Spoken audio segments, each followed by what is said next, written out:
lot of players that are playing support this season came to the conclusion that if you play Marvel Rivals ranked, you're going to get less points than everybody else. A lot of them feel like you need to get a lot of final hits or you need to get a lot of KOs. Basically, you need to effectively be the carry in order to get more points. Well, I do want to break it to you, that is the furthest thing from the truth. Now, of course, before hopping into the test and the test results, I do want to say NetEase has addressed this issue. They already posted a dev blog about it, but we will talk about that later into the video because this test was already conducted before they said anything at all. So because a lot of players have been complaining from support, I decided to use a support only account in Climb, see what I can do there. Now I do have the other roles on their own respective accounts, which I've also tested, but I really wanted to hone more into support because that's what everybody was complaining about. Now with this support account, I wanted to get it to Diamond. If you guys didn't know, the lower rank you are, the more points that you're going to be given based off win. It doesn't matter how you perform. Each match that you play, the base points of win and loses are going to be already given to your account. Now that might sound a little funky, but let me try to break it down. This is going to be how your points are usually calculated. Now I will say this particular test is not concrete. It's accurate for the most part. I'm gonna say like 80% of the time, but there's some one-offs and I don't really know how that's calculated. But pretty much this is how I feel that it works. Each game will have a base set of numbers. Let's just say the win is going to be 20 points and the lose is going to be 15 points, right? Now, when we factor in the two teams, Team A, let's just say, has a 52% chance of winning. Team B has a 48% chance of winning. When the 52% team loses, they will lose more points because the game thought they were going to win. When the 48% team wins, they're going to gain more points because the system assumed they would lose and you conquered them. Now, the way that I came to this conclusion was using my own accounts, but also the accounts from you guys in Discord. So thank you for sharing your accounts with me. I'm not going to put y'all on blast, but thank you for sharing your accounts with me because I was able to go through your accounts as well and match up, and it was fairly accurate. Again, there were some one-offs that was kind of wonky. Now, how do I know about this system? How do I know about the system knowing if you're going to win or lose? Well, I used to play a game and coach a game called League of Legends. I used to play and coach for about 13 years. Every little change that they did to their rank system, I'd pay very, very close attention to. One of the changes that they've done in the past, I don't know if it's still like this now, but in the past, if the game assumed that your team was going to win, you would win less points because you were already supposed to win anyway. It was basically a free match. And it's not anything crazy like 58% chance of winning. And you know, it's not like that. It's usually like 51% or 52%. They try to hit you with that 50-50. I'm going to assume based off this game, they also try to hit you with that 50-50 mark. However, sometimes it will go to 51 or sometimes it'll go to 48. This will determine you getting more points or less points. Now, how League of Legends does it is each account has their own MMR. MMR is matchmaking rating. Marvel Rivals does not have this. They match you based off rank, to my knowledge. But League of Legends has a hidden number on each account, and they will try to put all these numbers together. Sometimes the sum of your team will be higher than the sum of the enemy team. If that's the case, the winning team will win less points because they were supposed to win anyway.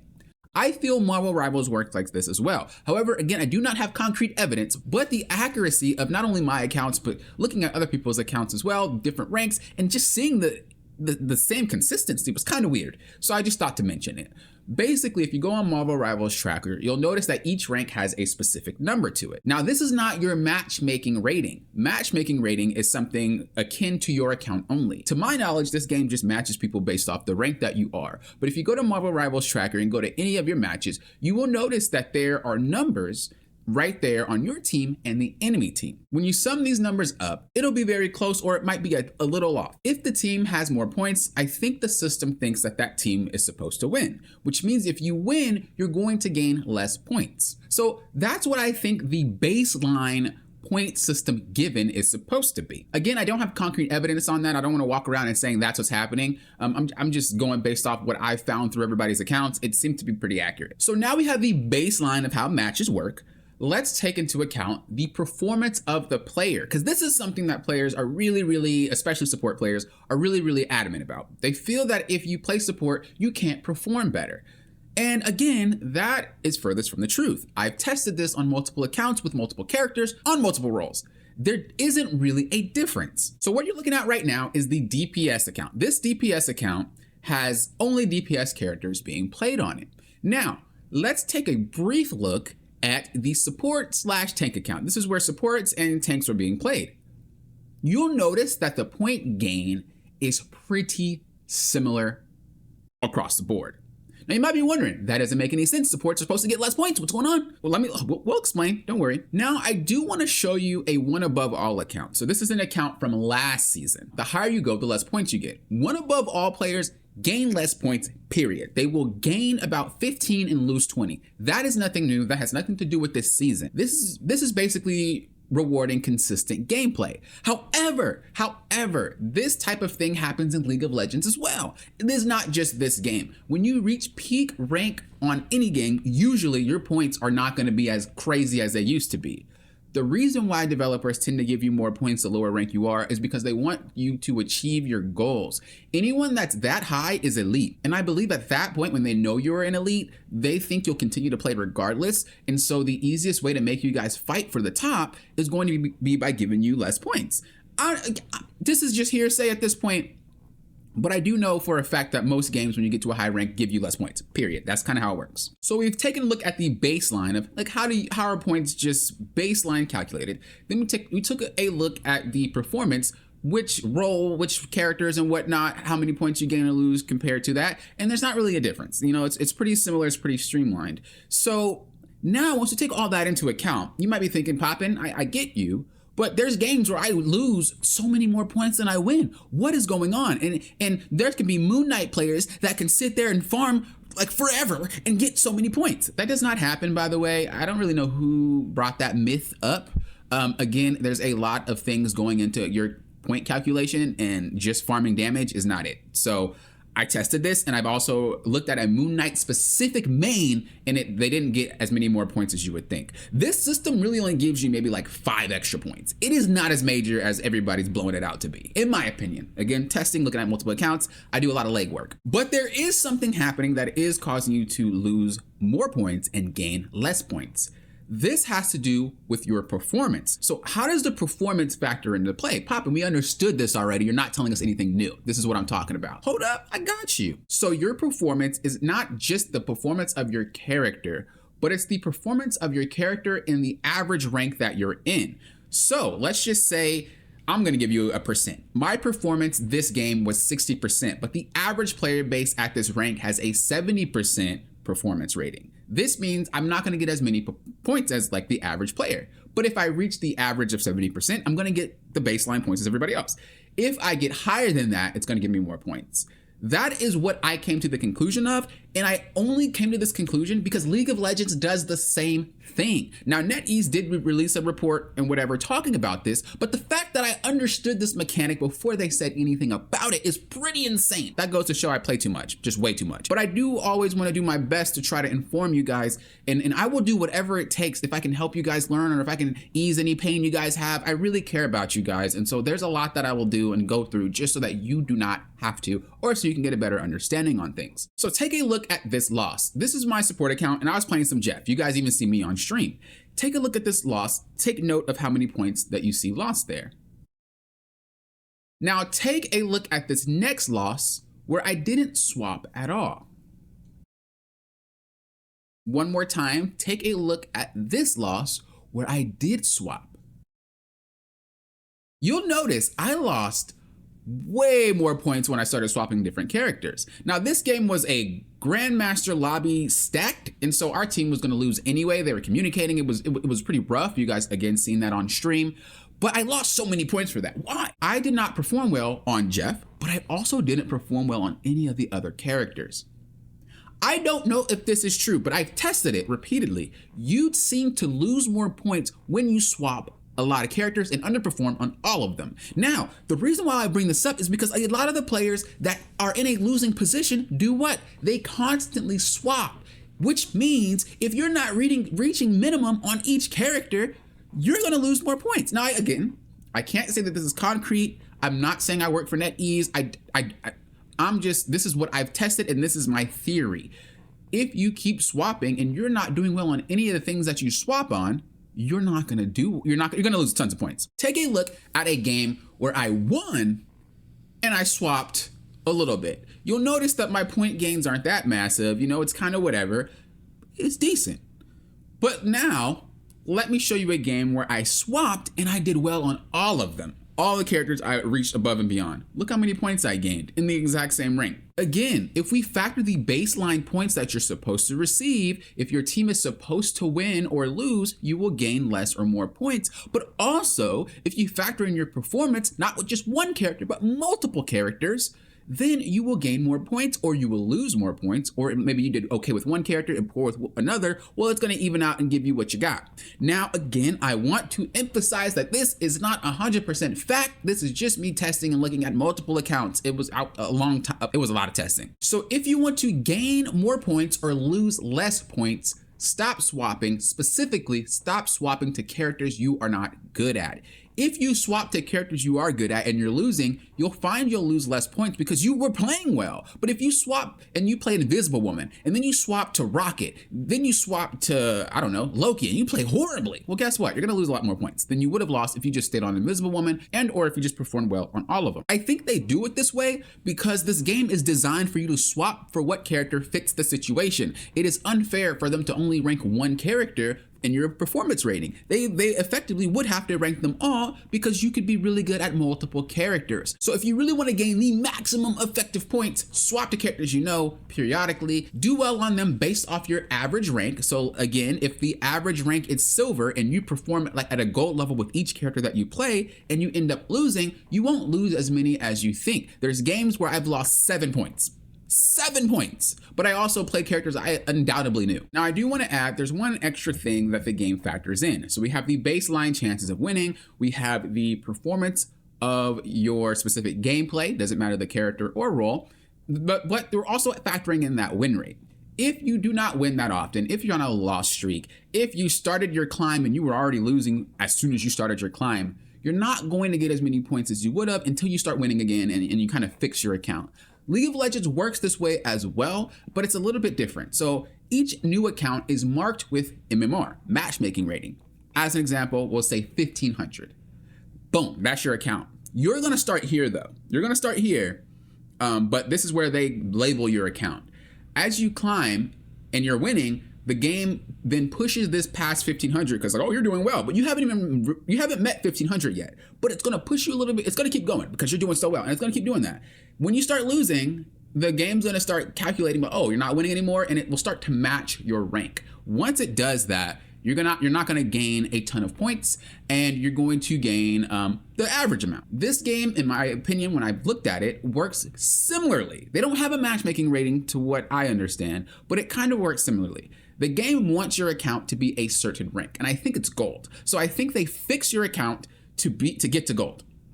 So if you're winning, right, that gold mark continues to go a little bit higher as you win, and it keeps doing that. If you lose and you're, let's say, silver, and you can't get out of silver, the game's gonna kind of shrink it back down for you, and you're gonna start gaining average points. So this is where you're gonna start seeing yourself maybe win like 20 points or lose like 20 points because the game is like, oh, you deserve to be here. This is why your point gain or loss is similar to someone who's in like Celestial, because when you're in Celestial, most players are not smurfing there, right? Most players belong there, which means they already hit the game and the player has already reached like, okay, you deserve to be here for now. If you start winning crazily, we'll give you more, but like this is where you're supposed to be. That's the same mechanic that's used for people under gold as well. From my experience, when you reach that like cap, they're like, all right, we try to give you more, but you don't deserve it yet. Once you start winning some more, we'll give you some more. So once again, factoring all that in, you have the baseline you're supposed to win, the calculation of which team is supposed to win anyway. Then you have the performance of the character, not necessarily the role from what I found out. It's just the character. How good are you compared to the other Luna Snow players in your rank, right? And then you also have the win rate, okay? So the only two things that are not really in your control, so to speak, will be the win rate and the calculation based off which team is supposed to win. But what is in your hands and in your control that you can influence is which characters you pick. Are you good at those characters? Do you perform well on those characters? Because if you're loading up like 7 or 8 characters and you underperform on all of them, that is a big hit. I've literally tested it. It's pretty freaking, it's like 32 points loss or something like that. Don't do that to yourself. End of the day, if you want to climb and get the most points, once again, you need to play characters you're good at It does not need to be DPS or tank. I don't understand where this myth even came from. Again, I think when people play support, they tend to like underperform anyway because they get dove a lot, especially in high ranks, and then they swap to another character and then perform worse anyway because they don't play that character. I've seen it happen even in One Above All. People for some reason swap the character they don't know, and that could be why they lose a lot of points compared to just sticking with one character that you might know really, really well and you're just having an off game, because little do you know you can still outperform someone in your rank, or at least come similar to that average rank. Here is their statement that they posted that shows that the performance is based off character and how it works. I'm not going to read it all to you. If you want the link, it'll be in the description below, but this is their devlog post. On top of that, you'll notice that it's only some characters providing a slight increase or a slight decrease to their rank. I specifically said this in a comment a long time ago before this test in the first place. This is just based off my experience, but before the test. Here's the comment here. I was explaining to someone else, another player, that this pretty much is something that I think is for higher ranks, and even if you are in a lower rank, you are unaffected by it. It's not as much as you would think, as long as you win consistently, especially because the game wants you to win games.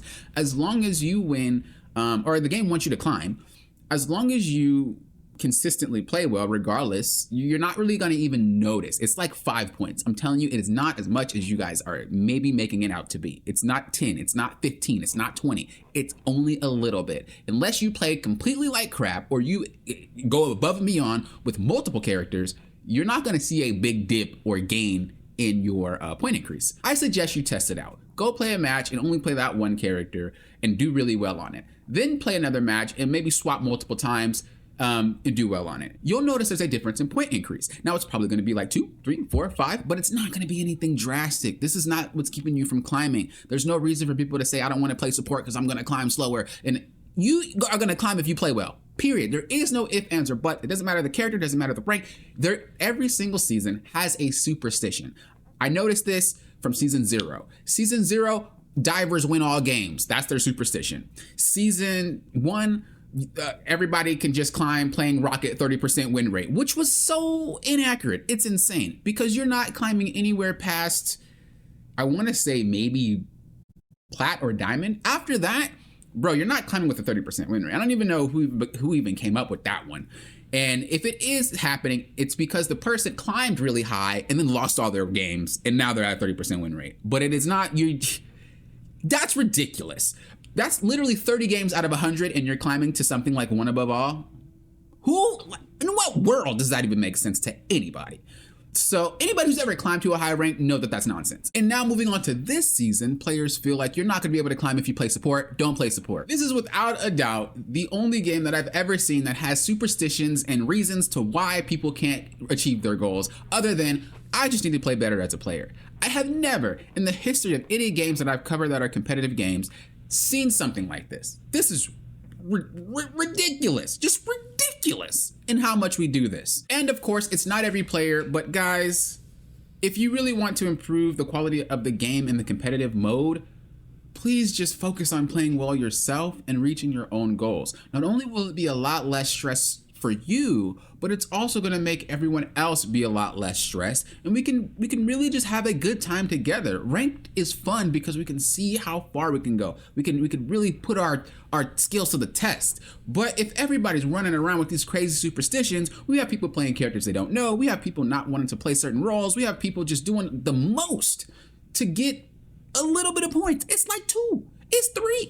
What is that? If you just win more, you're chilling. So at the end of the day, my final verdict, it does not matter what character you play. It does not matter what role you play. If you play better than the players in your rank, you will climb. This is any other rank system in the world. You need to play better than everyone else you're playing with and you will climb. If it's performance based, it's the exact same way. You need Valorant, another Riot Games game.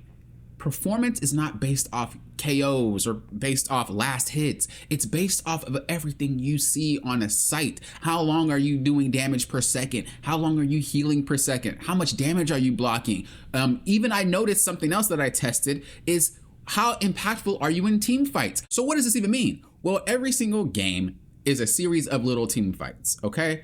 If you're a DPS player or even a support player or a tank, whatever, if your contribution is before or after these major fights that are around points or around cart or anything like that, and nothing is achieved after you get yourself KO'd, you're effectively not contributing as much as everybody else that are still alive playing the game and winning that fight.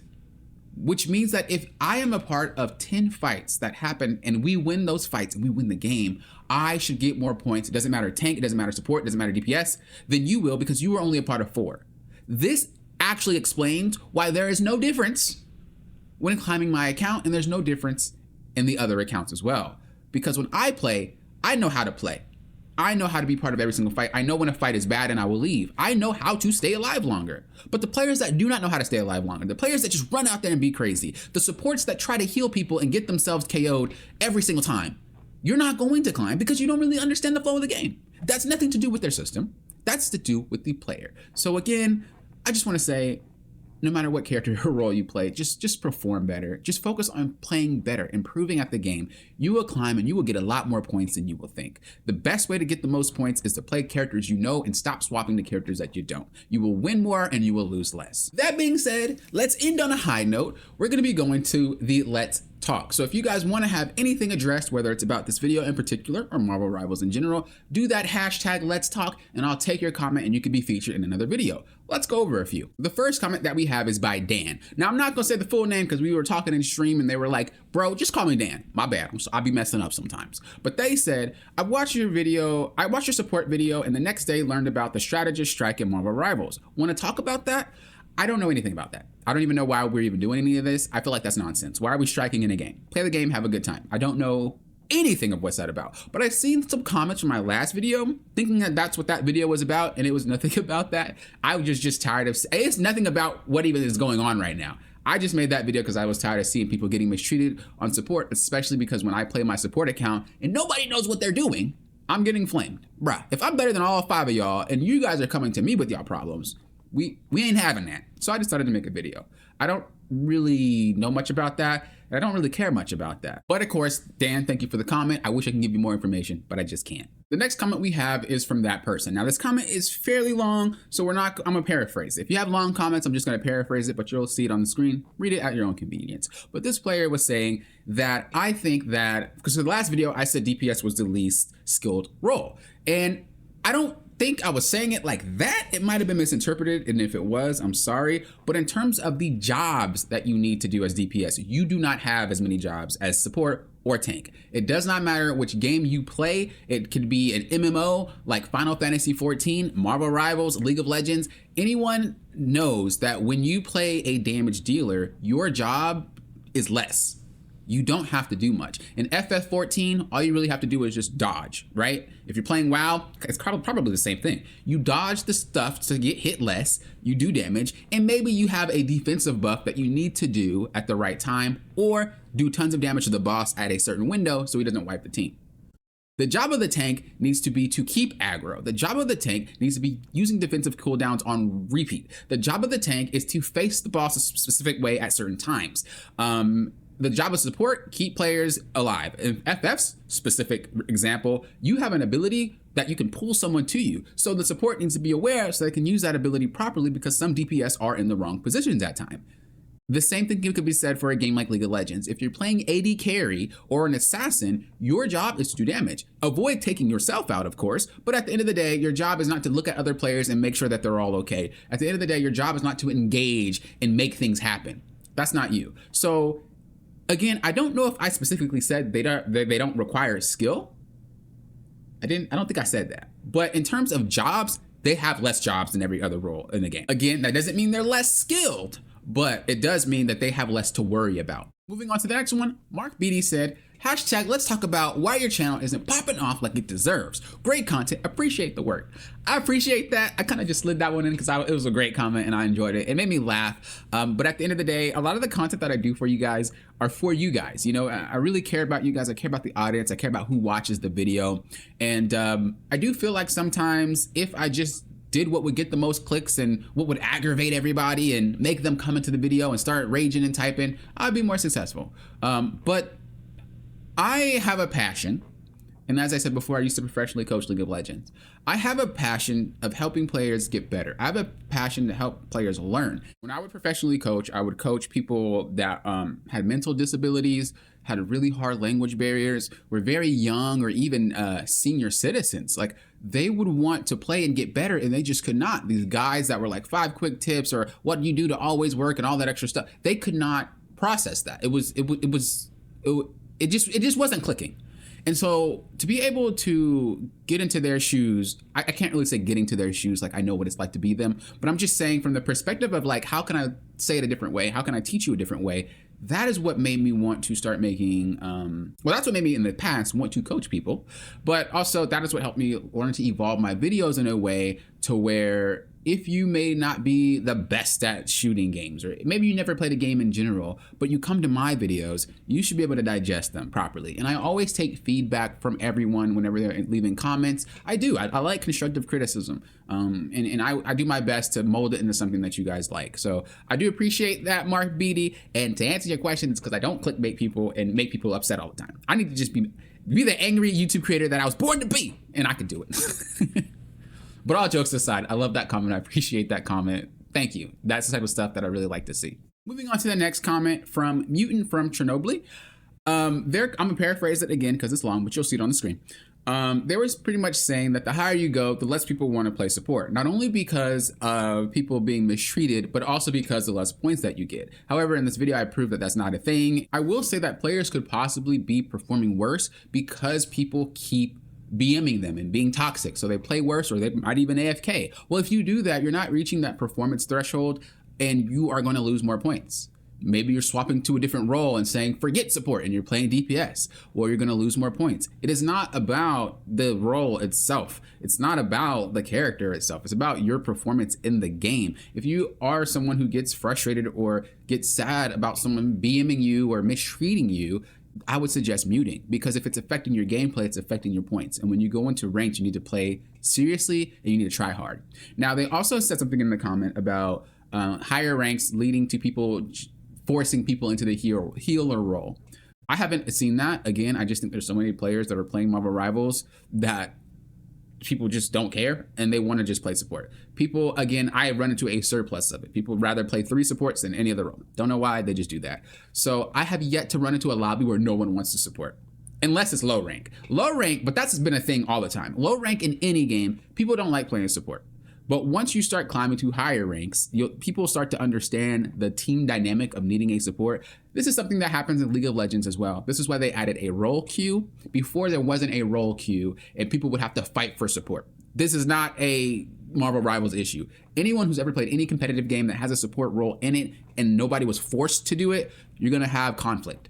This is why I think there needs to be a role queue for this game. I do not think there needs to be a rank for each role. That's a little overkill, but I do think there should be a role queue. If you want to play strategist, queue as strategist. If you want to queue as DPS, queue as DPS. Allow players to continue to swap and switch mid-game, nothing wrong with that, but if you can get people into the mindset of what they're queuing for, this will make the gameplay aspect way better. So you're not changing anything. You're not forcing anything. Let everybody pick what they want. This is just one of those subconscious things I think players need to have. So when they know that they're queuing in, they get what they queued for. This would make it so that if they need to swap, they're more than willing to do it because they were happy enough to queue for it in the first place. Again, I do not think role queue needs to have different ranks, and I do not think you need to be forced to play that role the entire game.